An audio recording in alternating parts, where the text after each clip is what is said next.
Hello, hello. On va attendre l'arrivée de Camille. On va attendre que vous arriviez aussi, quelques instants. Et je pourrais l'ajouter à ce live. Coucou Camille, je vois que tu es là. Alors,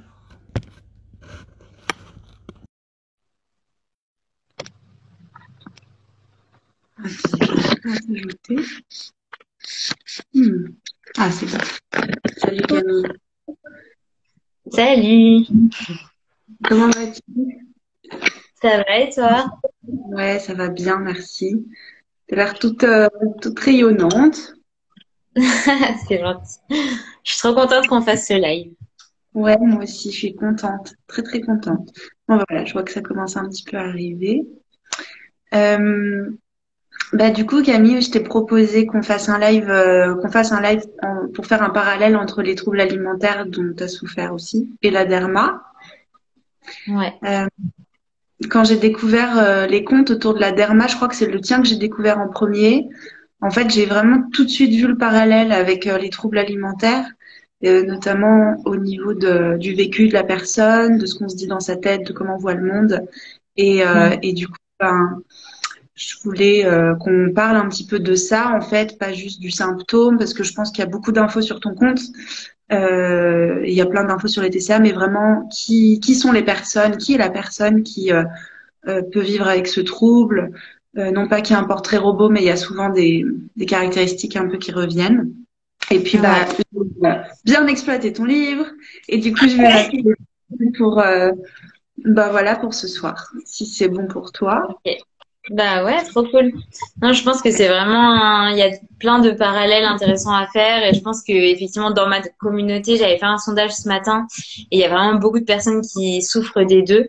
Donc ce sera super intéressant aussi d'avoir toi tes explications sur les TCA, les différentes personnes que tu as pu accompagner, ce qui en ressort, etc. C'est trop cool. Hmm. Ok, parfait, c'est parti alors. Peut-être que toi tu peux te présenter avant pour les gens qui te connaissent pas de ma communauté. Oui, bien sûr, avec plaisir. Bon, du coup, je m'appelle Macha. Depuis maintenant 5 ans, j'accompagne des personnes qui souffrent de troubles alimentaires, donc essentiellement boulimie, hyperphagie et puis tout ce qui va autour, orthorexie. J'accompagne aussi des personnes qui ont plus de troubles alimentaires, mais qui gardent un petit peu des difficultés liées à leur personnalité, à leur haute sensibilité. J'ai beaucoup de personnes neuroatypiques et hautement sensibles. Et en fait, depuis le début, je me concentre vraiment sur la personne et peu sur le symptôme. Et d'ailleurs, Mhm. j'ai fait des parallèles avec ton chemin thérapeutique où tu as eu une partie comportementale, mais le gros du travail portait surtout sur toi, ton comportement face à la vie, ta manière de voir les choses. Mhm. Et je trouve Ouais. que ça, c'est vraiment intéressant en fait. Ok, Voilà. bah super. Très bien. Et je sais pas si du coup les personnes qui te suivent connaissent la dermatomanie, mais je vais peut-être juste réexpliquer ce que c'est. Ouais. Oui, oui, je pense que c'est pas Euh, trop connaît, ouais, effectivement. Ok. Du coup, la dermatomanie, c'est un trouble qui touche la peau, qui est catégorisé parmi les TOC, mais ce serait plutôt un tic, puisque c'est plutôt impulsif en fait. Et ça touche la peau du corps et ou du visage. Donc, il peut vraiment y avoir toutes les zones touchées, surtout par exemple la poitrine, les épaules, le dos, les jambes, les bras, etc.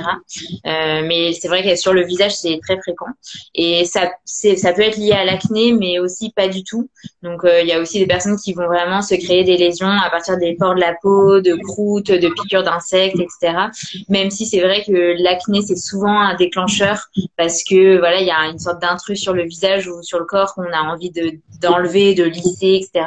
Et c'est vraiment un trouble via lequel on va tout le temps gratter, percer, triturer ce qui dépasse en fait les irrégularités de la peau pour voilà dans une sorte d'excès de perfectionnisme alors que finalement les conséquences elles sont pires parce que souvent la peau elle en ressort rouge avec des lésions, ça fait mal et il y a plein de conséquences sur la vie sociale avec de l'isolement, de la honte, de la tristesse, etc. Et du coup moi j'en ai été atteinte pendant 15 ans, j'ai réussi à m'en sortir et j'ai vraiment créé ce projet possible pour sensibiliser autour de ce trouble, pour permettre aux gens atteints de se sentir moins seuls, de voir qu'il y a des solutions. Et mon livre, ça a été un peu la consécration aussi parce que j'ai pu rassembler dans un même objet tout ce chemin et finalement je recevais un peu tout le temps les mêmes questions donc au moins là il y a une bonne base. Mm. C'est un livre qui est hyper riche, il y a plein de choses dedans. Mais peut-être j'en parlerai un petit peu après. Et il y a des personnes qui m'ont écrit pour me demander si j'ai un TCA, est-ce que c'est important que je le lise? Et je pense que oui, parce que vraiment, tu parles un peu quand même du trouble alimentaire, mais pour moi, le cheminement, il est le même en fait, dans un trouble. Bah, c'est un peu, tu vois, en fait, quand j'avais fini ce livre, je me suis demandé si dans le résumé, je parlais que de la dermatomanie ou pas, parce qu'effectivement, j'ai aussi d'autres personnes qui m'ont dit qu'ils souffraient de troubles complètement différents, comportementaux, et finalement, ouais, comme tu dis, le chemin de guérison, c'est le même parce que, en fait, c'est un chemin de connaissance de soi, d'essayer de se reconnecter à qui on est, à ce qu'on aime, réussir à poser ses limites dans la vie, réussir à dire non, réussir à s'octroyer du temps pour soi, parce que souvent, bah, on va en parler, je pense, on est des personnes qui faisons beaucoup passer les autres avant nous-mêmes. Et mais en fait, ça, nous, on a choisi la dermatillomanie. Enfin, choisi. C'est un bien grand mot, mais on s'est tourné vers la dermatillomanie et ça, en fait, on ne saura pas pourquoi. Il y a plein de causes possibles. Il y a du mimétisme familial, il y a peut-être une sensibilité au regard des autres, au perfectionnisme, etc. Mais ça aurait pu être toute autre chose et du coup, la solution serait pareille. Et c'est vrai que moi, je m'en suis rendu compte parce que déjà, quand j'allais mieux par rapport à la dermatillomanie, c'était la boulimie qui prenait le relais. Donc, je me rendais bien compte qu'en fait, au fond de moi, il restait quelque chose et que c'était pas réglé. Et même encore après, quand ça allait mieux avec l'un ou l'autre de ces troubles, en fait, je me mettais à soit faire de l'hyper-contrôle sur mon copain. Donc, en fait, j'étais tout le temps en train de regarder ce qu'il fait, lui dire, mais tu devrais faire ci, tu devrais changer ça, etc. En fait, j'arrivais toujours pas à me remettre sur moi-même et à vraiment essayer d'aller affronter ce qui allait pas, quoi. Donc, la clé, elle est là, souvent. Oui, je suis absolument alignée avec ça. Et je serais tentée de commencer par une des premières choses une des premières lignes de ton livre qui, je trouve, qui résume très très bien les choses. Euh, Tu dis que l'apparence pendant des années, c'est ce qui t'a motivé, que paraître, viser la perfection dans les études, le travail, le physique, le sport, le poids, la vie sociale, l'humeur, c'était vraiment ce qui était important pour toi. Et il y a une phrase qui est hyper importante, c'est tu dis, j'avais besoin de donner l'impression d'être la fille parfaite à qui tout réussit. Et en fait, j'utilise souvent cette expression de la fille qui, ça fait beaucoup écho parce que pour moi, pendant des années dans ma tête, l'important c'était d'être la fille à qui tout réussit aussi, la fille drôle mais intelligente et sportive et détendue et qui sort et qui est fun. Et c'est vraiment une expression que j'invite toujours les gens à identifier quand tu te dis je voudrais avoir l'air d'être la fille qui. En général, c'est que tu as un beau faux self qui est là et que tu mets beaucoup d'énergie à essayer de nourrir une image de toi à laquelle tu crois devoir correspondre, en fait.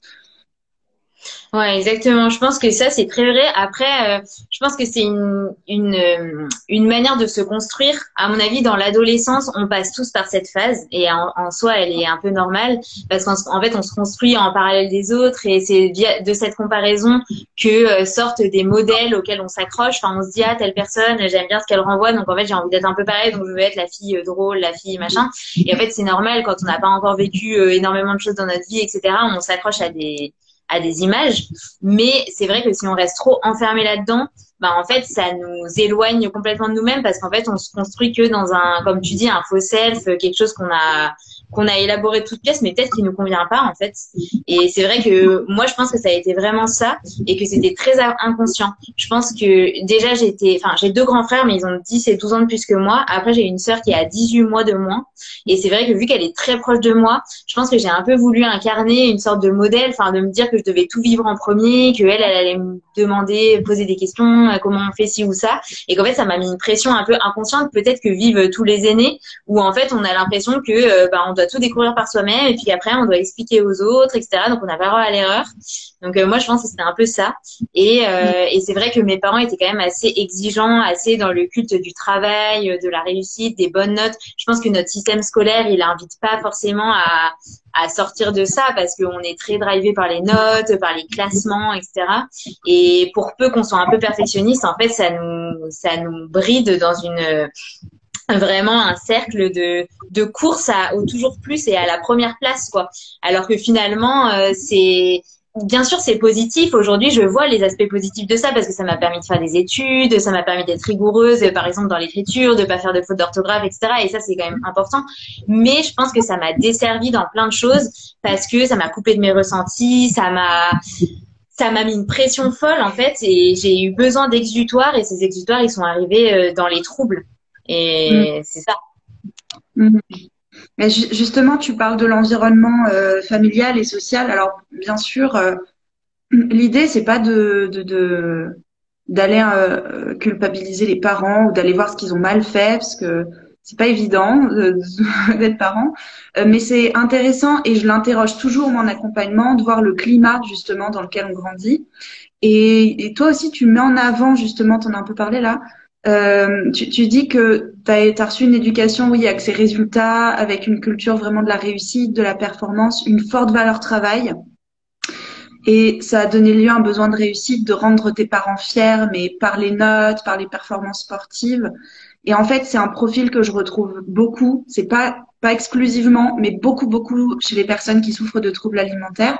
Je pense qu'on est beaucoup de notre génération à avoir connu ça parce que c'est culturel. En fait, ça correspond à une époque particulière. Mais quand on est très sensible au regard de l'autre et donc de ses parents et qu'on est dans un milieu comme ça qui est très axé performance, valeur travail, ça donne vraiment effectivement, ça encourage le fait d'être perfectionniste et puis de voir de l'enjeu partout et aussi des personnes qui ont vraiment du mal à se détendre et qui ont beaucoup de mal à prendre du plaisir, en fait, paradoxalement, parce qu'on peut avoir l'impression que c'est facile d'être dans la joie, mais souvent on est des personnes qui avons besoin quelque part de faire un effort pour profiter de la vie, en tout cas à un moment donné du chemin thérapeutique. Mhm. Ouais, je me reconnais beaucoup là-dedans. Je pense que en fait on intègre petit à petit que le temps pour soi et le plaisir c'est inutile parce que c'est vrai que finalement il y a pas de résultat associé à ce type d'activité si ce n'est se faire du bien et déconnecter, se reposer, etc. Donc en fait c'est des activités que petit à petit on occulte de son quotidien. Enfin en tout cas moi je l'ai vraiment ressenti comme ça et par exemple, j'ai toujours adoré écrire. J'ai beaucoup écrit quand j'étais petite. Je pense que c'était vraiment mon exutoire, les journaux intimes, etc. Et en fait, au fil du temps, c'est une activité que j'avais complètement arrêtée parce que je partais du principe que ça servait à rien, que c'était pas utile et qu'il valait mieux que voilà, soit je me couche tôt parce que comme ça, je gagne du sommeil pour le lendemain, soit je révise, soit je vais faire du sport, soit voilà. Mais en fait, il n'y a plus de place pour des activités qui sont désintéressées et qui sont vraiment tournées vers le plaisir. Alors que en fait c'est nécessaire. Enfin, quand on regarde les personnes équilibrées autour de nous, en général justement elles ont cette bonne répartition entre de la productivité et après du repos et en fait toute la vie elle est rythmée comme ça. Mais on peut facilement se perdre et complètement oublier ça et se dire oh c'est pas grave mon corps il va suivre mais en fait le corps il réagit par justement il trouve comment faire et c'est souvent des troubles parce qu'il a besoin de parenthèses de repos quoi. Hmm. Tu vois, ça me fait vraiment écho parce que moi j'ai une maman qui est russe, qui est née donc en Union soviétique, et en fait j'ai vraiment en tête des phrases que me disait ma grand-mère qui est toujours en vie, hein, mais ma grand-mère russe. C'était bah, pourquoi tu veux faire du piano, tu vas pas en faire ton métier de toute façon, t'es trop âgée pour faire ça. Tu vois, elle me disait ça quand j'avais 8 10 ans. Et il y a vraiment cette idée que si tu fais une activité, c'est pour en faire quelque chose, c'est pour performer, monétiser, en faire ton job. Mm, Et ça m'a vraiment collé à la peau pendant longtemps et j'étais très malheureuse de ça. Parce que quand je mm, commençais une activité, déjà je me suis toujours sentie trop vieille en fait pour faire quelque chose parce que petite je mm, faisais quelque chose. Et puis tout de suite fallait que je me compare, que j'excelle, je rattrapais mon retard. Enfin, et c'est aussi quelque chose que je peux voir un peu chez les personnes que j'accompagne. C'est comme quand on est un peu là-dedans, chaque activité plaisir, on finit par la détourner en instrument de torture et à plus y arriver parce qu'en fait, on met de la performance et de l'enjeu partout. mm. Ouais, exactement. Et je pense que tu as raison, c'est hyper important aussi de d'analyser les phrases qui nous conditionnent et qui sont souvent en fait on n'en a pas conscience et on les voit dans un travail thérapeutique parce que la personne nous permet de mettre des mots sur ça et de voir qu'en fait on est accroché à ces croyances alors qu'elles sont fausses. Comme tu dis toi, c'est sûrement cette phrase de t'es trop vieille pour ou ça sert à rien donc pourquoi tu le fais. Ça, en fait, ça a impacté toute ta vie. Et moi, je pense que j'en avais plein d'autres. Et ça fait du bien de s'en rendre compte, quoi, parce que c'est comme ça qu'on peut les construire. Mm. Il y a un moment, il y a un extrait dans ton livre où tu t'invites les lecteurs à faire des activités dans lesquelles on n'a pas trop de talent, juste pour s'amuser. Et je trouve que ça, c'est un super conseil. J'ai eu beaucoup de clients, en tout cas, qui avaient vraiment du mal, par exemple, qui se disaient, pour pouvoir faire du sport, il faut d'abord que je m'entraîne seule avant de pouvoir aller, je sais pas, à la salle ou à un cours. Je rencontre souvent ça, en fait. Une vraie Ouais. difficulté à accepter de pas avoir spécialement de talent au début et puis à pas forcément en mettre de performance derrière. Et surtout que souvent, c'est sur des activités qui invitent au lâcher prise. Donc, par exemple, la danse, le théâtre, ce genre d'activité qui, en fait, est hyper salvatrice parce que ça permet de faire sortir des choses, de vraiment exprimer, des choses qu'on laisse pas sortir et souvent ces activités-là vu qu'on peut pas les contrôler, enfin qu'on peut pas contrôler la performance, on se les interdit. Et je sais que typiquement moi la danse c'est quelque chose qui m'attire mais je suis vraiment mais complètement nulle. J'ai pas du tout une bonne coordination, je suis pas du tout gracieuse, souple, enfin voilà, je suis trop nulle et je me souviens qu'à l'époque j'avais commencé à faire avec des amis des cours de danse en visio donc on était plusieurs et en fait moi vu que j'arrivais pas à suivre la choré, j'avais coupé le truc et j'avais dit ah non mais j'ai un problème technique, ça marche pas, etc. Alors qu'en fait juste je fuyais parce que je me trouvais nulle. Alors qu'en fait c'était complètement bête. Enfin personne allait me juger. Enfin j'aurais pu juste m'amuser, essayer de faire de mon mieux sur la musique et voilà. Mais j'étais tellement dans ce truc que j'arrivais pas à le dépasser quoi. Et là justement c'est un peu mon défi. J'aimerais bien me remettre à la danse. Donc dans les prochains mois j'aimerais bien tester. Mais alors par contre je sais que je serais complètement nulle hein, mais c'est pas grave quoi. Mais c'est vraiment super, je trouve ça vraiment tellement libérateur quand on arrive justement, ça marque un cap, quand on arrive à faire les choses gratuitement, j'ai envie de dire, juste parce qu'on a envie de les faire et puis sans être spécialement doué, quoi. Ouais, carrément. Et alors, j'ai listé un peu, ça fait un peu catalogue, mais tu as des caractéristiques que tu soulignes aussi sur un peu le profil des personnes qui sont sujettes aux troubles alimentaires ou à la dermatomanie. Alors encore une fois, hein, il y a pas, c'est pas des sosies, on n'est pas des sosies, on a chacun notre histoire et tout ne correspond pas à tout le monde. Mais dans les Oui. tendances qui reviennent beaucoup, bah, il y a ce perfectionnisme dont on parle, hyper-contrôle et la peur de l'échec. Et ben ça, c'est assez prégnant. Tu Mhm. parles de maison anxieuse et stressée, bah ouais, complètement. Souvent d'ailleurs, moi je rencontre des personnes qui ont des troubles anxieux en même temps sans s'en rendre compte. Je crois que c'était ton cas d'ailleurs également. L'hypersensibilité au regard des autres, évidemment, hyper important. Et pareil, j'ai noté une phrase que tu as mise dans ton livre. Tu dis, j'avais structuré toute ma confiance en moi autour du regard que les autres pouvaient me porter. J'avais faim de ces regards, j'avais envie qu'on m'envie. Et j'étais esclave de cette convoitise. Et là, c'est pareil, je l'ai souligné, j'ai mis en gras. Je trouve que ça résume très, très bien, en fait, ce qu'on peut vivre quand on est dans ces troubles. Souvent, d'ailleurs, je peux voir que des personnes, mais c'était mon cas, qui confondent en fait l'admiration et l'amour ou l'affection. Mm. Et Ouais. tu vois, Ouais, complètement. Ça, c'est vrai. Et ça a été assez dur pour moi de me départir de ça parce que dès qu'on a la sensation que on devient entre guillemets inintéressant, bah en fait, on a l'impression que notre vie s'effondre. Alors que finalement, c'est là que la vie commence parce que on n'est plus dépendant et esclave de ce que les autres peuvent dire de nous et on est 100% juste concentré sur ce qu'on peut vivre, ce qu'on peut ressentir. Je pense que vraiment pendant des années, j'étais dans une prison de ce que les autres pouvaient dire de moi. Et en fait, il y a plusieurs événements de vie qui m'ont fait comprendre que c'était pas viable et que je pouvais pas continuer comme ça. Notamment, bah, déjà via le travail, parce que je me suis rendu compte que dans le travail, j'avais toujours besoin de reconnaissance, j'avais toujours besoin qu'on me dise bravo, merci, etc. Et en fait, ça me rendait hyper malheureuse parce que quand c'était pas le cas, je remettais en question toute ma performance dans le travail, ma place à être ici, etc. Et en fait, petit à petit, j'ai compris que le but, c'est juste nous d'accomplir des choses. On est payé pour ça. Voilà, c'est pas d'attendre des merci. Parce qu'en fait, nos boss, les gens avec qui on travaille, ils vont pas sans cesse nous dire ah c'est vraiment super ce que tu as fait, vraiment, c'est exceptionnel, bravo, merci. Enfin, en fait, c'était irréaliste de penser ça comme ça. Enfin, il fallait juste que j'accomplisse, que je sois fière de ce que j'avais fait, mais c'est tout. Sinon, j'allais être tout le temps malheureuse, quoi. Et en fait, via l'apparence, c'était un peu pareil. Et ce qui m'a permis de comprendre ça, c'était via ma grand-mère, parce que ma grand-mère maternelle était hyper coquette. J'en parle un peu dans le livre. Et en fait, elle était très attachée à son apparence toute sa vie. D'ailleurs, elle était très belle. Et plus elle vieillissait, plus ça a été dur pour elle d'accepter de voir son corps et son visage changer.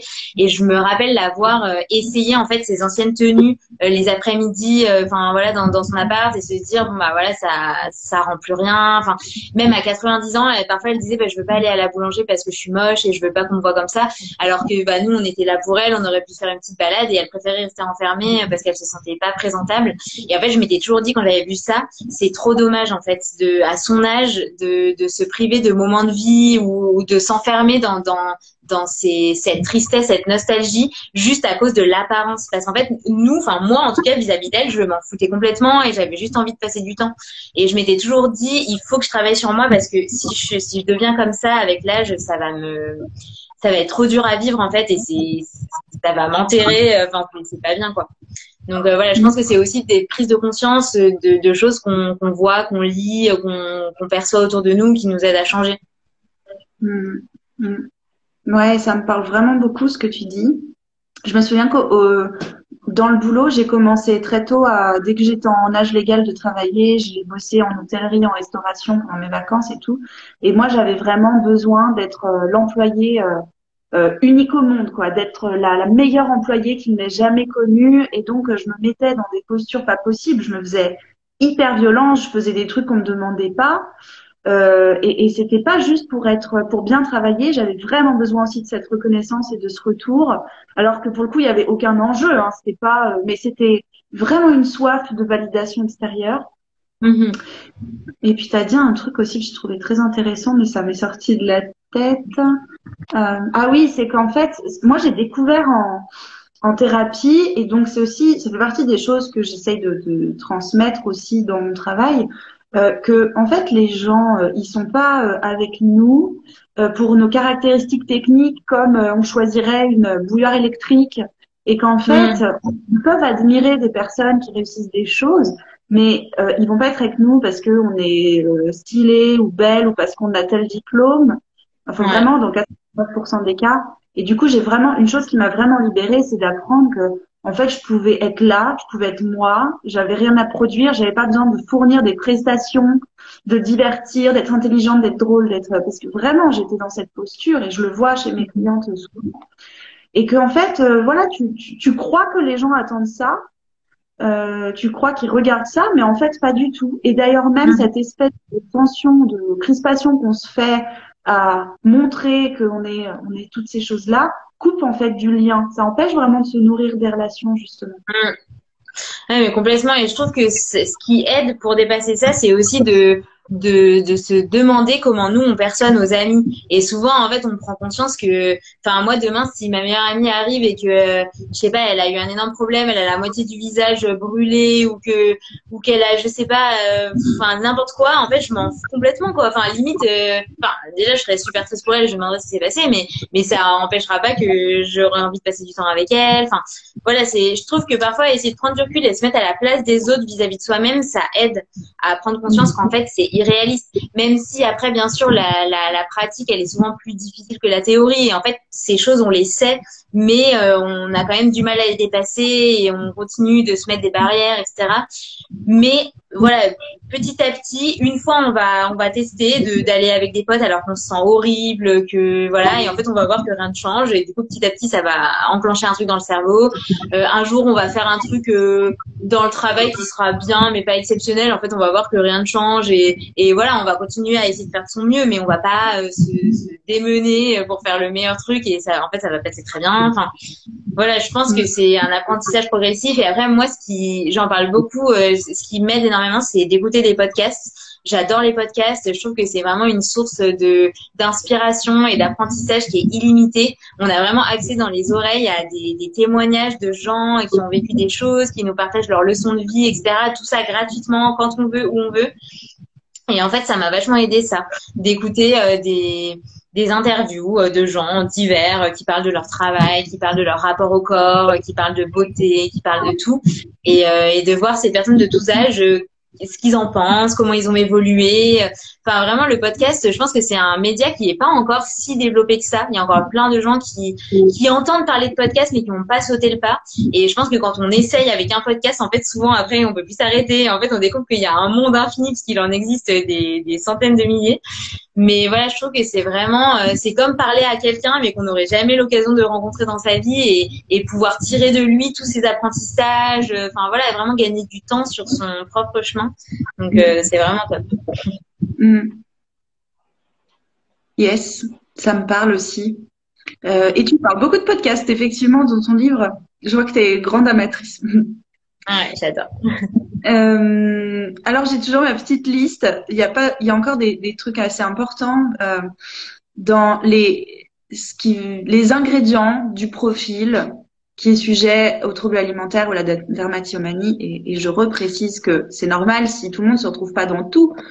Mais pareil, tu parles aussi de manque de confiance, d'estime de soi, d'amour de soi. Je pense que ça c'est évident. La difficulté à se détendre, l'hyperactivité mentale.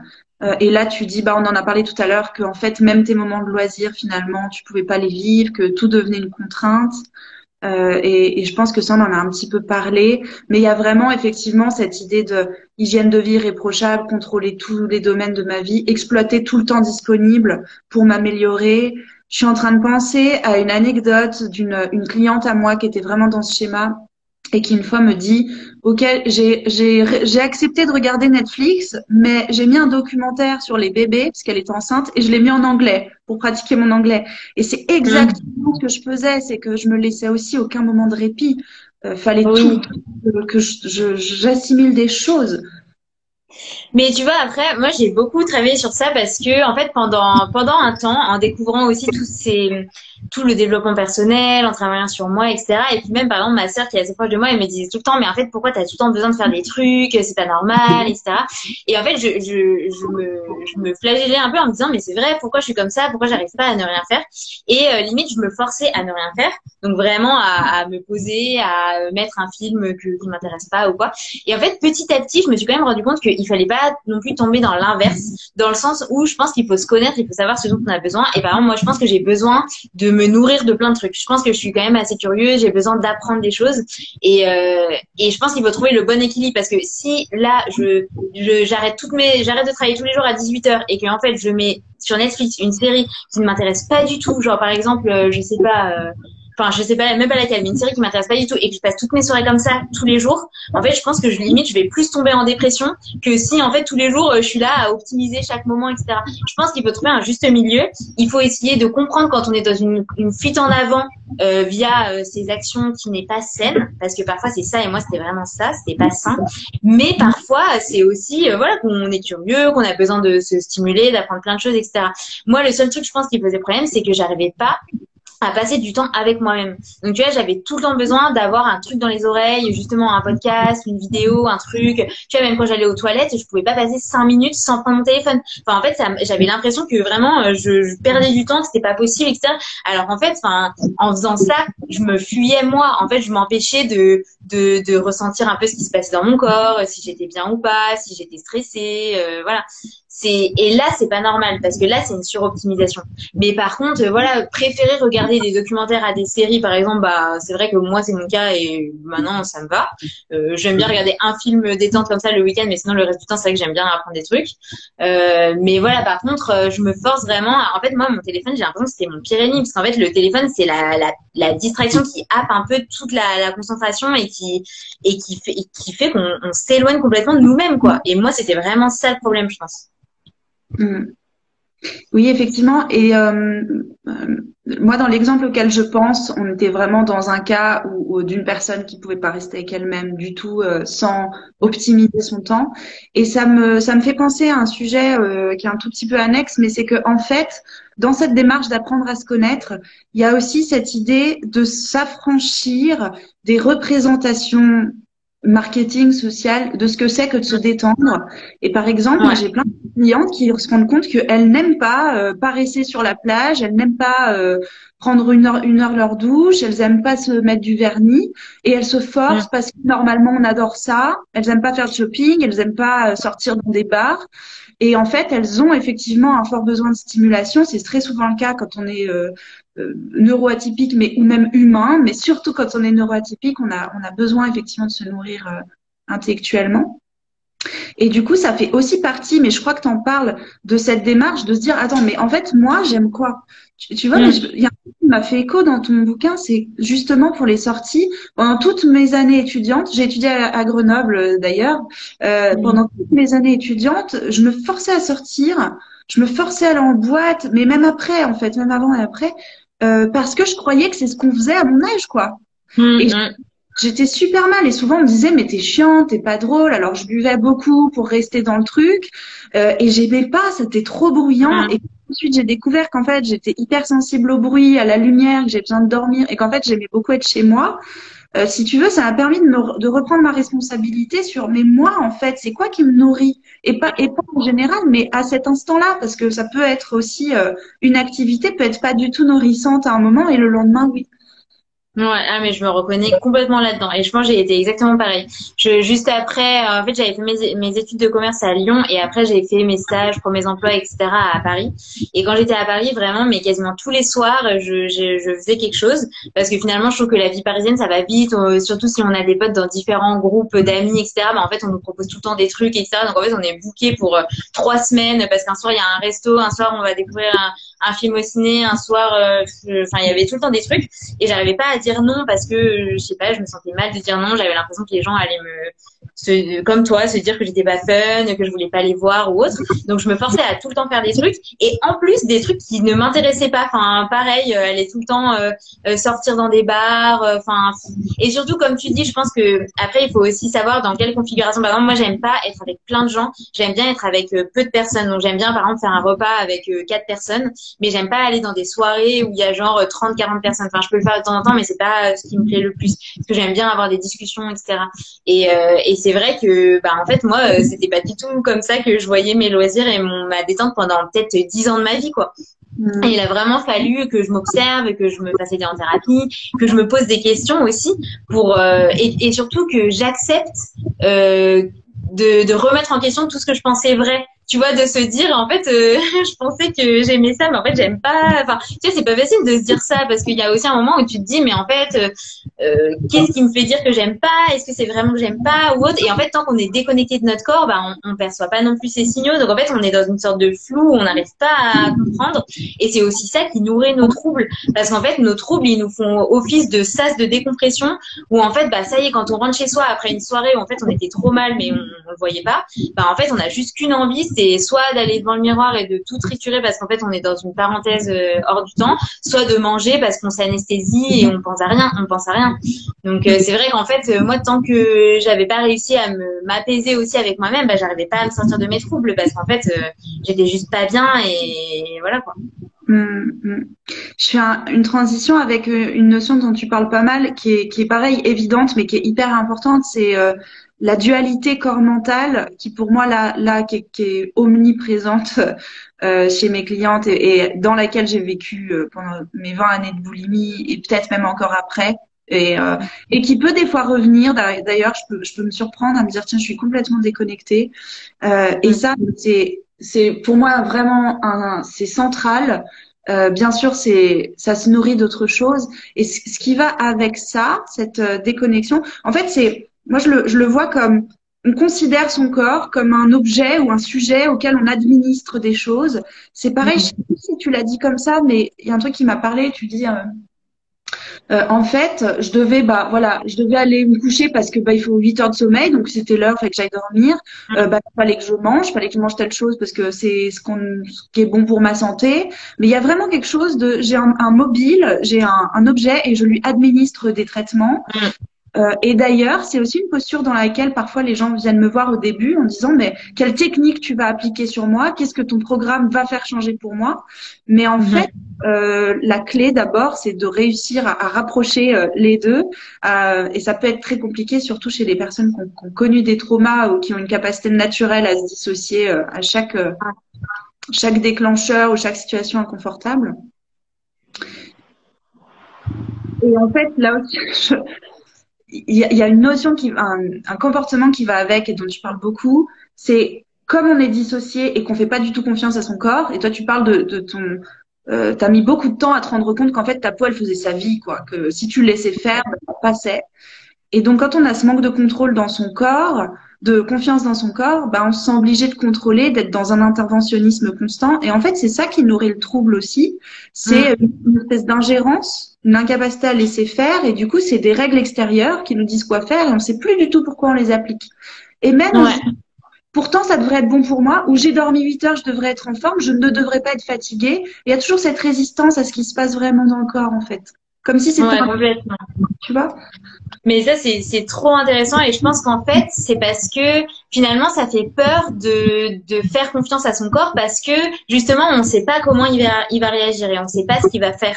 Alors que quand on contrôle, on peut au moins se dire, bon, bah voilà, si je mange parfaitement, que bois 2 litres d'eau par jour, que je dors 8 heures par nuit, etc., bah en fait, tout va aller bien. Sauf qu'en fait, on oublie une composante essentielle de la vie qui est que justement, par définition, on ne peut pas la contrôler. Et en fait, ça fait hyper peur de se dire ça.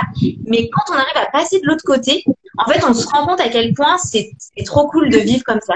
Parce que tu vois, moi, par exemple, là, cette nuit, j'ai dormi 6 heures parce que, je sais pas, j'arrivais pas à dormir hier soir. Ce matin, je me suis réveillée naturellement à 6h30, etc. Et en fait, je suis pas du tout fatiguée. J'ai passé une trop bonne journée. À midi, je suis allée au sport et tout ça. Et alors que, tu vois, dans ma tête, limite, j'aurais pu me persuader que j'étais fatiguée parce que j'avais dormi que 6 heures et du coup, j'avais pas respecté le plan, tu vois. Et en fait, finalement, la vie, elle, quand on accepte de lâcher prise, elle nous surprend toujours. Tu vois, il y a toujours des choses qui arrivent où en fait, bah, finalement, on était persuadé qu'il fallait manger ça, mais en fait, on mange ça et on se sent super bien. Enfin, et surtout, on s'autorise beaucoup plus à accepter ce qui vient. Tu vois, par exemple, je sais pas, on nous propose un resto et c'était pas du tout ce qu'on avait prévu de manger, mais en fait, bon, allez, ok. Et finalement, on passe une trop bonne soirée, on digère super bien. Le lendemain, on est en pleine forme. Enfin, en fait, on se rend compte que dans tous les cas, on perdra toujours face à notre corps. Parce que je pense vraiment que c'est la vie qui a l'intelligence suprême et qu'en fait, il y a tellement de paramètres qui nous échappent que le fait de contrôler, ce sera toujours vain. Et au contraire, ça amènera toujours encore plus de perte de contrôle. Parce que tu vois, c'est un peu aussi ce que je raconte, c'est que finalement, en voulant essayer de contrôler mon poids et ma silhouette, bah, je perdais le contrôle parce qu'en fait, je me retrouvais à manger sans pouvoir m'arrêter et à me faire vomir. Et en voulant contrôler l'état de ma peau, tout lisser, tout arracher, etc., je pensais bien faire et qu'après ça irait mieux, mais en fait, je perdais le contrôle parce que je partais en transe sur ma peau et après, c'était la catastrophe, quoi. Donc, en fait, même si après chaque crise, on oublie que ça s'est passé comme ça, si on prend du recul vraiment et qu'on regarde toutes ces années de tentatives de prise de contrôle, en fait, elles ont tout le temps été vaines. Tout le temps, tout le temps, tout le temps. Donc, bien sûr, c'est encore une fois, c'est plus facile à dire qu'à faire. Enfin, ça veut pas dire que voilà, on se rend compte de ça et puis du coup demain j'arrête de contrôler. Mais ça fait quand même du bien de se dire bon bah en fait peut-être que si je fais rien et si j'accepte de laisser, peut-être que ça va marcher. Et peut-être qu'en fait ma vie peut être cool aussi comme ça. Et il peut y avoir des surprises, des trucs que j'ai pas prévus et en fait qui sont des trucs incroyables quoi. Ouais, ouais, mais ça me parle beaucoup. Et effectivement, bah, tout ce qu'on dit est plus facile à dire qu'à faire. Je pense qu'on est bien placé pour le savoir.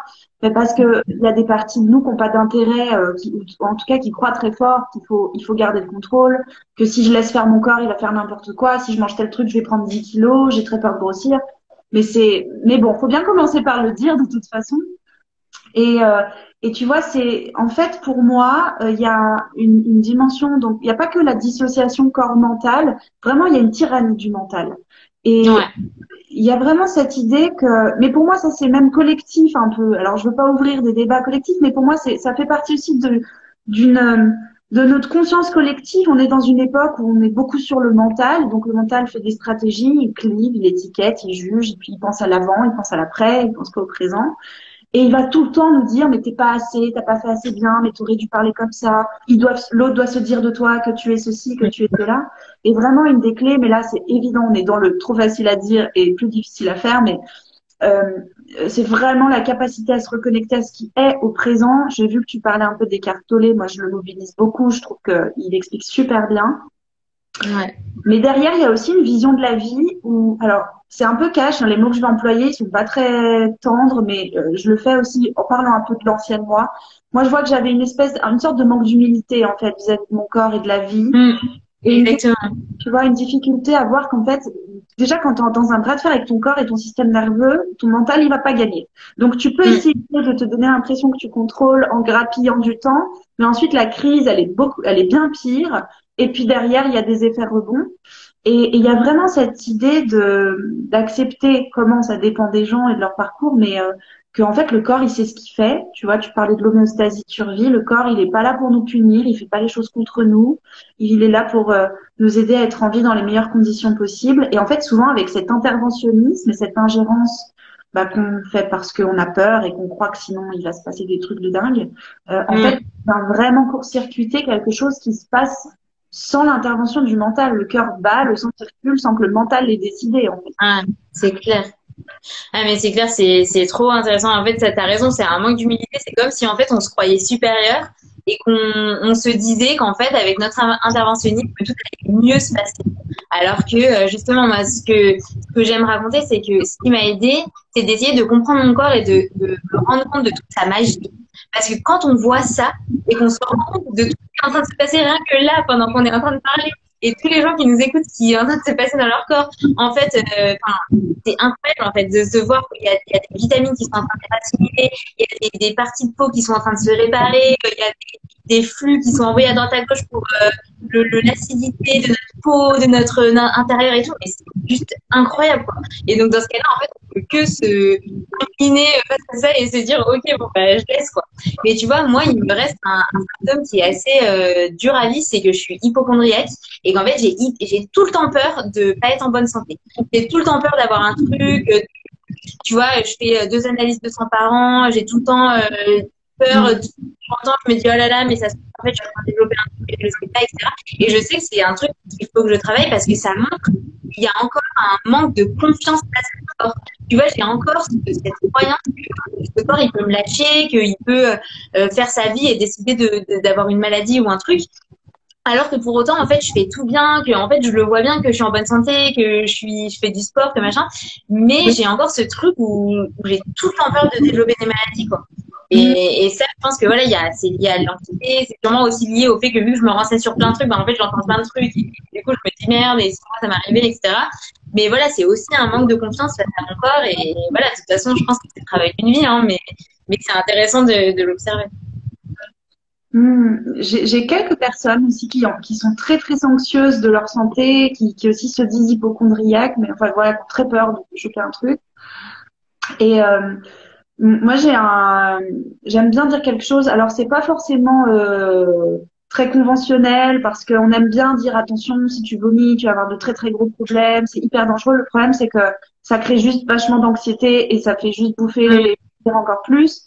Mais c'est qu'en fait, je peux juste observer. C'est pareil, c'est pas 100% des cas. Il y a vraiment des gens, effectivement, qui, après des années de troubles alimentaires, développent des choses graves. Peut-être avec la peau, il y a des gens qui développent des infections et ça existe. Hein, c'est pas un mythe. Mais dans la plupart des cas, le corps, quand même, il se régénère super bien. Et il faut vraiment, vraiment, vraiment y aller, quoi, pour qu'il y ait des dégâts irréversibles. Ça veut pas dire que c'est cool, on se fait vomir, on s'en fout. Ça veut juste dire que, en fait, dans la plupart des cas, quand même, parce que tu sais, quand on a eu ces troubles, il y a beaucoup de gens qui se foutent ensuite la pression en se disant ouais mais j'ai quand même vomi pendant 10 années de ma vie. Ouais. En 2017, on a dépisté un diabète de type 1. Ouais. Et en fait, un des pires trucs pour moi à ce moment-là, donc le médecin m'explique, c'est que je me suis dit bah c'est de ma faute en fait, parce que j'ai été vomi. Voilà. Puis il m'a dit mais non ça n'a rien à voir. Je pense que peut-être ça a un peu à voir, mais le corps il a une très grande capacité de résilience et de régénération en fait.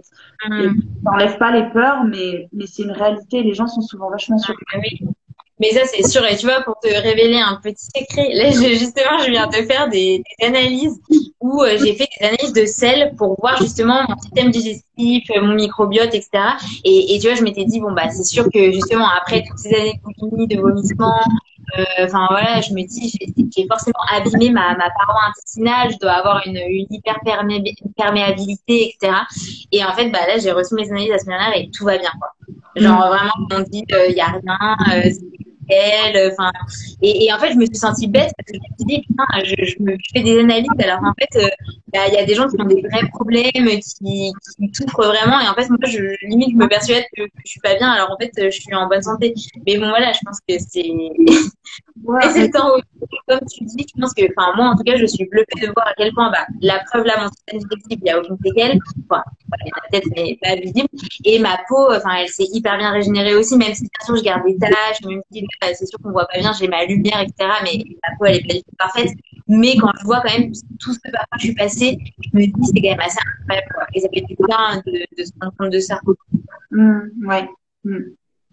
Et je comprends aussi, pas juste, c'est pas pour être pas dans la réassurance, mais je comprends aussi que tant qu'on n'a pas les résultats sous les yeux, le doute persiste. Franchement, je comprends. Hein. Il y a une souffrance dans la tête et je comprends moi, je comprends ta démarche, hein, franchement. Il y a une chose alors je sais que tu tiens à ce qu'on reste pas trop longtemps. Il est 45, ça va pour toi, Camille, ou pas? Oui, bon, on peut dire peut-être jusqu'à 19h, après, ce sera peut-être un peu long. Moi, je suis habituée à faire des lives assez longs et c'est vrai qu'il y a des gens qui décrochent. Après, ils regardent plusieurs fois, mais 19h, ça me semble Oui, pas. c'est vrai. Il y a un thème qui a l'air d'avoir peu de rapport, mais dont j'aimerais bien qu'on parle ensemble. C'est une Ouais. des caractéristiques, c'est le rapport au temps, voire la chronophobie. Moi, je fais un lien très clair entre les deux.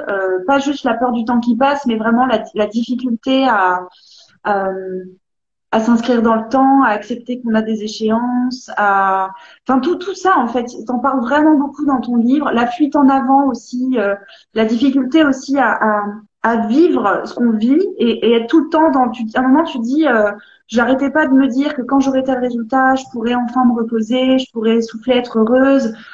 Et en fait, je te cite, tu dis la potentielle gratification obtenue était déjà engloutie dans un nouveau combat. Et alors, peut-être pas des thèmes tout à fait similaires, cette chronophobie et cette fuite en avant, mais bon, quand même, c'est des choses aussi qui sont le rapport au temps, en fait, il est très souvent problématique quand on a ces troubles. Et qu'on ait un TDA ou pas, parce que j'ai beaucoup de clients TDA, mais même sans ça. Ouais, je pense que effectivement il y a vraiment ça, surtout que bah en tout cas dans le cas de la dermatomanie, mais je pense aussi les troubles alimentaires. Déjà pendant les crises, il y a une totale déconnexion du temps, il y a vraiment une transe, vraiment, je pense que c'est le mot, une transe qui fait on ne voit pas du tout le temps qui passe. Enfin, tu vois, moi ça pouvait m'arriver de rester 4 heures en crise et vraiment quand je regardais ma montre, j'avais l'impression que ça faisait 10 minutes, quoi. Donc c'est quand même assez incroyable. Enfin, c'est comme une bulle temporelle, on est complètement déconnecté. Et au quotidien, par contre, ben, j'étais tout le temps dans une fuite, dans une course. J'avais toujours l'impression de manquer de temps. Et effectivement, je me disais toujours, bah, en fait, l'année prochaine, vu que je serai dans telle circonstance, stage, boulot, etc., bah, c'est bon, ce sera enfin, je vais être enfin cool, etc. Et en fait, il a fallu que je change plusieurs fois de circonstances de vie pour me rendre compte qu'à chaque fois, c'était pareil. Et c'est là que je me suis dit, en fait, le problème, c'était pas ma vie haute, c'était moi, en fait. C'est moi qui remplis tout le temps ce temps parce que j'ai peur, enfin voilà, j'ai peur du vide. Enfin, et d'ailleurs, tu vois, j'avais fait une séance super intéressante avec une de mes psys qui m'avait demandé de définir le silence. Et en fait, moi, j'avais dit que le silence c'était le vide. Et c'est quand même assez caractéristique. Enfin, elle avait été hyper surprise en fait de ma réponse. Elle m'avait dit ah bon. Enfin, c'est vrai que le silence en fait pour la majeure partie des gens c'est le calme, c'est le repos, etc.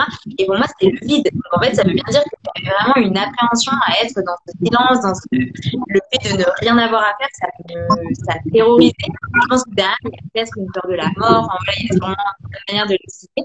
Mais j'avais vraiment besoin de remplir le temps. Et j'ai vraiment commencé à aller mieux vis-à-vis de mes troubles quand j'ai accepté, quand j'ai compris ça, que je l'ai accepté et que j'ai essayé consciemment de lutter contre ça et d'arriver à voilà regarder le temps qui passe en prendre conscience et accepter en fait des moments plus lents en fait, de ralentir le rythme, de ne pas me submerger parce qu'en fait tout ça avait un vrai cercle vertueux parce qu'après bah, du coup j'étais moins angoissée donc j'avais moins besoin de mes troubles. En fait c'est une partie hyper importante de la guérison et qui peut paraître anecdotique comme tu disais tout à l'heure. En fait on peut se dire mais ça n'a rien à voir la gestion du temps, pourquoi ça ajoute dans tes troubles, mais en fait parce que tout est lié en fait. Cette façon de remplir le temps elle est tellement caractéristique du fait qu'on suit, du fait qu'on est anxieux, enfin c'est un tout en fait, c'est super important. Oui, c'est super important. Et effectivement, ça peut vraiment alimenter pas mal de crises d'ailleurs, cette difficulté face au temps. Mm. J'avais envie de te proposer du coup pour la fin là peut-être de parler un petit peu alors pas comment on s'en sort parce que c'est un vaste sujet mais un Ouais. petit peu par quoi toi t'es passé pour t'en sortir, pas forcément en termes de technique ou de thérapie parce qu'en fait si vous voulez voir ça prenez le bouquin de Camille, elle explique tout. euh, j'ai pas encore fait ma vidéo YouTube, mais je vais la faire parce que j'avais pas tout à fait terminé. Mais vraiment, qu'est-ce que toi, t'as changé à l'intérieur de toi, dans ta posture, t'as donné plein de pistes déjà, mais dans ta manière de percevoir le monde, les prises de conscience aussi. Tu vois, j'aime beaucoup là dans ce que tu dis. En fait, je croyais que le problème c'était mon travail ou que j'étais en études, en prépa. Il est évident que c'est super facile de se dire, bah, je suis stressée par le temps parce que je suis en prépa. Et quand Mm. ensuite les mêmes sensations quand tu es dans un stage où il y a moins d'enjeux, où tu as enfin décroché un job, tu peux réaliser qu'en fait, où que tu sois, t'as un inconfort face au temps. Et donc, bah voilà, il y a des choses que bah, j'ai un peu listées aussi, Mm. par quoi t'es passé dans ta posture intérieure. Et par exemple, j'aimerais bien, si t'es OK, qu'on parle un tout petit peu de... Je vois que pendant longtemps, en fait, t'as eu envie de gérer toute seule. Et je pense que ça, c'est vachement important d'en parler. Mm. Mais, Ouais, ouais, carrément. mais moi aussi, hein, et beaucoup aussi de personnes avec qui je travaille, et tu disais, j'ai l'impression que seule la volonté t'a impliquée dans ce comportement et qu'à force de persévérance et de courage, j'y arriverai. Et je vois plusieurs moments où tu abandonnes des démarches thérapeutiques entamées parce qu'en fait, les symptômes vont mieux et tu te dis non, mais en fait, je vais Mm. me débrouiller toute seule. Ouais, ouais. Ouais. Et encore une fois, je pense que c'est un peu être irréaliste et être encore un peu dans une sorte de déni de réagir comme ça. Et c'est vrai que j'étais encore comme ça, bah, déjà au début parce que je ne connaissais pas la dermatomanie, je ne savais pas que c'était un trouble. Et la boulimie, en fait, j'étais vraiment dans le déni. En fait, je me disais, voilà, j'équilibre un peu mes apports, je me fais combien de temps en temps. Enfin, voilà, je prenais pas du tout conscience que c'était. Bien sûr, je savais que c'était pas normal, mais je me disais, bon, c'est pas non plus si grave, voilà. Et surtout que vu que la dermatomanie, enfin, l'état de ma peau, en tout cas, ça me tracassait, je me concentrais que sur ça. Et voilà, vu que je savais pas que c'était un trouble, je me disais, bon, bah, allez, après chaque crise, demain j'arrête, ça va s'arrêter, je vais quand même pas continuer ce comportement, c'est hyper futile. Enfin, voilà, je me disais vraiment ça. Mm. Et donc, là, ça a duré quasiment 10 ans. Et après, quand j'ai des mots dessus, que j'ai pu en parler à ma meilleure amie, là, c'est qu'elle m'a dit, mais en fait, si t'as jamais réussi à te sortir tout seul, c'est qu'il faut que tu abordes le problème différemment et peut-être que tu peux t'aider. Donc là, ça a été quand même important pour moi de lâcher prise là-dessus et d'accepter.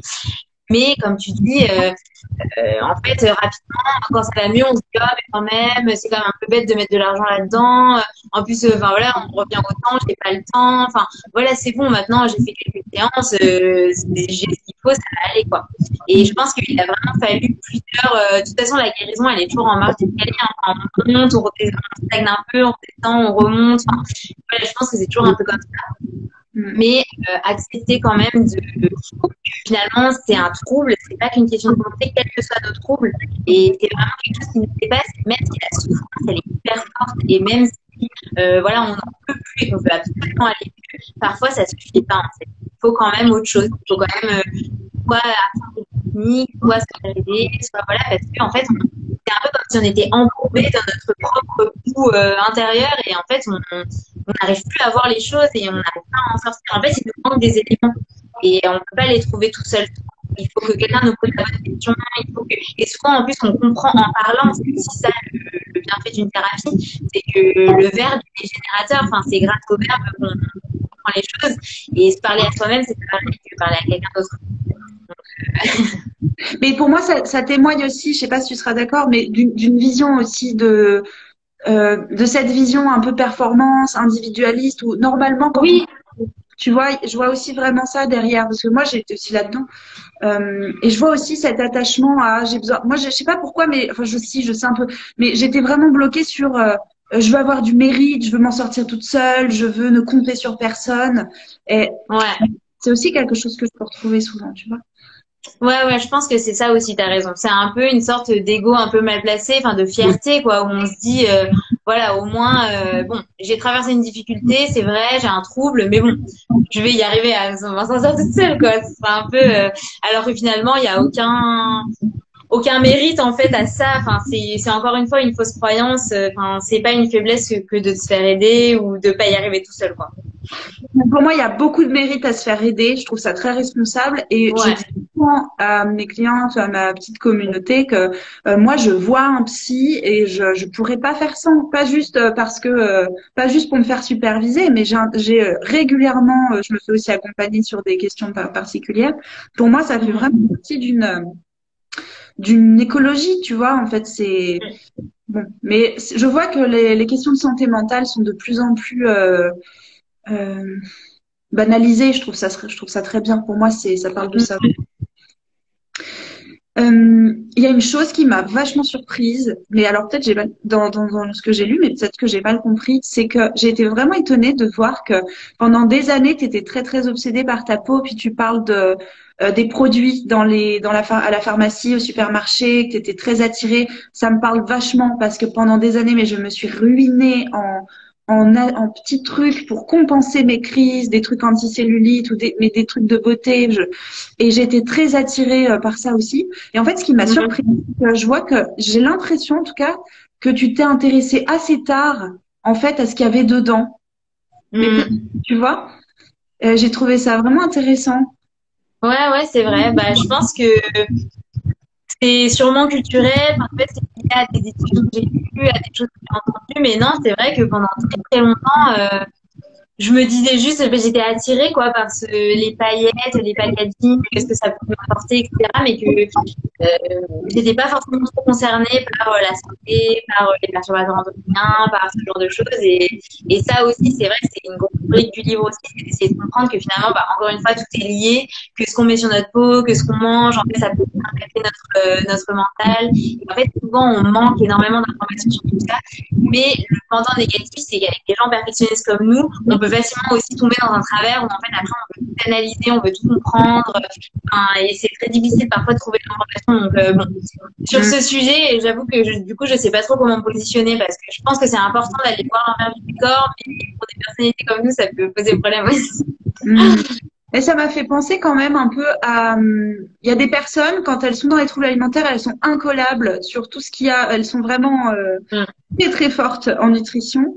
Et puis je vois aussi beaucoup, je pense que c'était peut-être, je sais plus trop comment c'était pour moi de ce point de vue-là, mais il y a aussi des personnes qui vont être très très obsédées par la nourriture, mais qui vont regarder juste l'index glycémique ou juste les calories. Et pareil, Oui, complètement omettre aussi ben l'aspect santé ou juste aussi l'aspect plaisir et complètement oublier que la santé est aussi mentale, émotionnelle, affective et que tu vois, ça m'a un peu fait. ouais, ouais, je pense que pour la peau, enfin, en tout cas, moi, j'étais vraiment prête à tout, quoi. Tu vois, en fait, je pense que quelle que soit la composition, ça, c'était vraiment un stade supérieur où je commençais vraiment à travailler sur moi. Mais avant ça, en fait, voilà, je voulais tout. Si on me disait que ça marchait, j'allais l'acheter, j'allais l'essayer, quoi. Il fallait juste que ça cicatrise le plus vite possible, que ça cache. Enfin, voilà, je m'en fichais de ce qu'il y avait dedans. J'ai un épisode qui me revient où je voyais souvent sur des forums des personnes qui prenaient des laxatifs pour accélérer parce que moi j'arrivais pas à vomir en fait. J'étais pas vomisseuse, mais et en fait j'ai des souvenirs j'ai pris des trucs comme ça et j'ai eu des vomissements, mais tu sais, mais comme dans L'Exorciste, mais j'étais Ah ouais. tordue en douleur et j'étais vraiment dans ce truc de ben n'importe quoi pourvu que ça se voit pas que j'ai passé le week-end à faire des crises. J'étais Ouais, pas tout aussi, hein. Ça me c'est fou, hein. Ouais, c'est fou. Ouais, c'est bah, le degré de souffrance, la peur de prendre, tu vois, la peur de grossir et que ça se voit est tellement forte, ou la peur que les marques sur la peau se voient est tellement forte qu'effectivement, quand on est là-dedans, on est prêt à tout, hein, à tout, tout, tout. Complètement. Et peut-être juste une dernière petite chose avec laquelle, sur la côté de laquelle j'aurais pas envie de passer. Là aussi, je te cite parce que je trouve ça très important. C'est quelque chose qui peut être difficile à entendre quand on est complètement dans les troubles ou qu'on vient de les découvrir. Mais à un moment, tu dis ma jumelle maléfique en parlant de la derma. Autrefois ennemie concourait désormais au titre de ma connaissance. Je n'avais pas pris le temps de m'intéresser à elle alors qu'elle seule connaissait le sens de tout. Et Hmm. je trouve que ce qui peut être intéressant aussi de dire, c'est que quand on n'est plus complètement coincé dans les symptômes, dans l'enfer, bah, en fait, on peut aussi réaliser que c'est un moyen très puissant, enfin une obligation. C'est un moyen qui nous oblige à nous regarder en face, à apprendre à nous connaître. C'est comme quelqu'un qui viendrait tout le temps te dire non, non, non, attention, tu fais fausse route. Et il y a beaucoup de gens, mais ça marche quand on s'en est sorti et on est en paix avec ça, qui ensuite se disent, mais en fait, si j'avais pas eu ces troubles, il y a beaucoup de choses de moi que j'aurais pas connues, je Hmm. serais restée à côté de ma vie, j'aurais vécu une vie qui n'était pas la Ah, mienne. mais complètement. Moi, aujourd'hui, je le dis vraiment. Enfin, je suis heureuse d'avoir eu de la dermatomanie et de la boulimie parce qu'en fait, ça m'a complètement changé. Enfin, vraiment, je serais pas du tout la même personne si j'avais pas eu ça. Ça m'a justement forcé à. En fait, je me suis rendu compte que tout ce qu'incarnait la dermatomanie, c'était ce vers quoi elle voulait que j'aille. En fait, tu vois, typiquement toutes ces heures que je passais devant le miroir, en fait, c'était justement ce rapport au temps et au temps pour moi. C'était une manière de me forcer en fait à prendre du temps pour moi, mais qui était destructeur. Donc en fait, elle me disait, bah en fait là, je te force à prendre du temps pour toi, mais il est destructeur. Si tu veux en fait que je parte, il faut que tu arrives à prendre du temps pour toi, mais autrement. Donc elle me forçait à ça. Et en fait, dans toutes ces manifestations, ben vraiment, justement à la fin du livre, je fais cette liste-là parce que je trouve que ça résume très bien. Ben c'est tout était là-dedans en fait, toutes les clés étaient là-dedans. C'était arriver à prendre du temps pour moi, arriver à mieux gérer toutes ces émotions en fait je faisais sortir par la peau, par ces triturages. En fait, il y avait plein d'autres manières de les faire sortir. C'était arriver à me défaire du regard des autres parce qu'en fait, je me disais aussi que finalement, bah, la manière dont elle me marquait la peau, c'était aussi pour me forcer à continuer ma vie et à voir que rien ne changeait parce que c'est vrai. Et finalement, voilà, elle a été pourvoyeuse de tellement de leçons de développement personnel entre guillemets. Enfin, et elle m'a forcé vraiment à casser plein de stéréotypes que j'avais, d'idées reçues sur les autres, sur moi, à me départir du jugement. Je pense que j'étais quelqu'un qui jugeait énormément. Et d'ailleurs, je juge encore et c'est très dur de s'en départir, je pense. Mais voilà, c'était bien pire avant. Et je pense que ça, ben, c'est aussi via tout le travail que j'ai fait sur moi que j'ai pu m'en départir. Et je pense par rapport à l'alimentation, en fait, il y a un boulevard qui s'ouvre aussi quand on travaille sur son rapport à l'alimentation, parce qu'en fait, l'alimentation, c'est hyper intime, enfin voilà, ça dit énormément de choses de nous. Et en fait, quand on a toute sa vie mangé dans le contrôle, avec un objectif de respecter des règles healthy ou de ne pas grossir, en fait, on se prive d'un pan énorme de l'alimentation qui est en fait une source de plaisir dans la vie qui est géniale, quoi. Et c'est vrai que ça, enfin, c'est plein de choses qu'on peut redécouvrir du coup après coup. Et voilà, après, justement, je pense que c'est important qu'on en parle aussi. Je pense que tous ces troubles, ils nous laissent des séquelles. Moi, j'ai plein de séquelles des deux troubles. Et tu vois, par rapport à l'alimentation, j'ai encore plein de pensées de compensation. Tu vois, dès que je vais me faire un gros repas, je vais toujours me dire, ah mais attends, du coup, demain matin, qu'est-ce que j'ai prévu déjà? Est-ce que je vais au sport? Est-ce que je vais manger un truc un peu moins lourd ou autre? Enfin, je pense que c'est très difficile pour moi d'être dans le total détachement par rapport à ce que je mange. Mais c'est plus une source d'angoisse comme avant où je vais tout faire tourner autour. Enfin, tu vois, il va falloir que je me pose un peu, que j'essaye de me rassurer, etc. Mais voilà, ces pensées, elles sont encore là. Si je me pèse plus, ça fait des années que je me pèse plus, même chez le médecin. Tu vois, j'ai vraiment une peur du chiffre sur la balance. Tu vois, même chez le médecin, si je dois me peser, je lui dis de regarder, mais moi, je veux pas voir. En fait, je veux pas savoir parce que je sais que sinon, ça va m'angoisser. Enfin voilà, je préfère pas savoir. Mais si je me sens en fait plus différente dans mes vêtements, bah, il va forcément y avoir une petite anxiété aussi qui vient. Enfin, tu vois, c'est quand même des choses qui restent. Et par rapport à la peau, c'est pareil. Enfin, tu vois, si je suis avec des gens que je connais pas et que je sais que je vais pas pouvoir me préparer comme je veux, bah en fait, ça va me stresser parce que je vais quand même me demander, bah, qu'est-ce qu'ils vont se dire, etc. Tu vois, il y a toujours des trucs qui restent, mais il n'empêche que même avec ces séquelles-là, je me dis que je suis contente d'avoir vécu ça parce que sinon, en fait, peut-être que je serais une fille super hautaine, superficielle. Peut-être que, tu vois, je serais tout le temps en train de juger les autres et je serais super méchante. Et peut-être que je serais tout le temps à tout contrôler, ce que je mange, le sport, et qu'en fait, je serais invivable et que du coup, j'aurais pas d'amis parce que personne ne voudrait aller au resto avec moi. Enfin, tu vois, je me dis, en fait, au moins, ça m'a permis de devenir humaine et sensible et de comprendre aussi les gens qui ont des pathologies psychiques et voilà. Et puis, ça m'a permis de m'ouvrir à la communication, via possible, de me donner aussi la force d'écrire un livre parce que j'ai toujours rêvé de ça et peut-être que j'aurais jamais eu la légitimité suffisante pour le faire s'il n'y avait pas eu ce trouble. Enfin, tu vois, voilà, ça a été énorme, quoi. Ouais, bah ça résonne beaucoup en tout cas et c'est cool. Et je suis super contente d'avoir eu cet échange avec toi, vraiment. Oui. Non, Bah, c'était vraiment trop. je pense alors on n'a pas fait le tour. Il y a plein de choses, mais je pense on est bien là pour pour ce soir. On est presque dans le timing. Et Oui. du coup, je sais pas si tu as envie d'ajouter quelque chose ou si ça va pour toi. Moi, Bah non, j'ai trouvé que c'était vraiment super, c'était super intéressant, c'était hyper fluide, on a abordé des thèmes hyper variés et je suis sûre que ça va vraiment parler à nos deux communautés et que ça va permettre à chacun de se rendre compte que finalement, en fait, la guérison d'un trouble, elle se passe vraiment en dehors des symptômes, que les symptômes, c'est vraiment le signe d'un déséquilibre intérieur, mais en fait, voilà, tous les chemins en fait sont similaires. C'est apprendre à se connaître, se respecter, apprendre à s'aimer, mais pas dans le sens je me trouve beau, mais juste en fait honorer la perfection un peu du corps qu'on a et de cette santé qui se fait à notre insu, etc. Et en fait tout ça, ça apporte tellement de bien-être petit à petit, et ça prend du temps en fait. Il faut vraiment être patient et être bienveillant avec soi-même, mais c'est le plus beau cadeau qu'on peut se faire en fait, limite, parce qu'on ressort de ça tellement mieux, tellement plus fort, enfin, et en fait tout le monde en est capable. Il faut surtout pas se dire que c'est trop long, qu'on n'y arrivera jamais. En fait, tous les jours, on accomplit des petits trucs et c'est ça qui compte, c'est ça qui est plus important. Et en fait, avec du recul, on regarde et on se dit, ah, quand même, c'est vrai que je viens de loin, j'ai accompli ça. Enfin, voilà, c'est ça. Il faut vraiment accepter d'avancer petit à petit, surtout quand on est perfectionniste comme nous. En fait, on voudrait direct, boum, tout est fini. En fait, non, faut accepter que ça avance par petites étapes, mais toujours garder ce truc en tête de, en fait, je sais que ça va aller mieux. Je sais que déjà l'année prochaine, je serai déjà mieux que cette année. Je sais que déjà demain, je serai mieux qu'aujourd'hui. Enfin, voilà, ouais, c'est ça le plus important. vraiment hyper important, effectivement. Ça peut être vraiment difficile de se détacher du symptôme. Bah, moi, je prends l'exemple quand on fait des crises tous les jours. J'ai vraiment des personnes qui me disent, mais moi, c'est l'enfer. Je veux juste que ça s'arrête. Je suis prête à tout pour que ça s'arrête. Et ça peut être vraiment douloureux d'entendre que les symptômes n'est pas le problème, juste vraiment un signal d'alarme. Ouais. Il y a vraiment, quand on arrive ensuite à toucher du doigt un peu toutes ces choses dont tu as parlé, dont tu parles, il y a beaucoup d'autres choses dans ton livre dont on n'a pas pu parler. Donc vraiment, même si vous n'avez pas de dermatillomanie, vous pouvez le lire parce que ça parle vraiment beaucoup.